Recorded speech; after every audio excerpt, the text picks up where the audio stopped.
Good day everyone. Today I will explain the discharge procedure for oily mixture arising from the cargo tanks.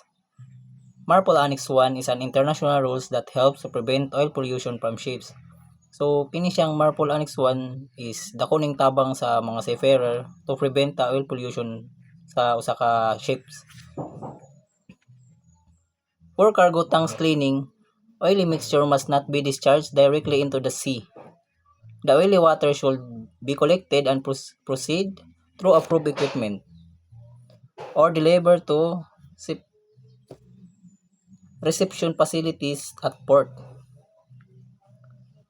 For engine room bilge, water discharge is allowed only when the ship is using approved oily water separating equipment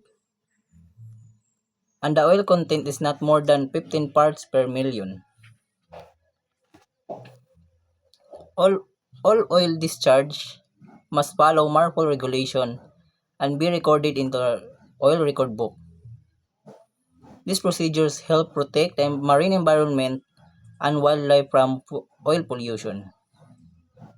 So dako ning tabang sir sa kining MARPOL Annex 1 international rule para di maguba atong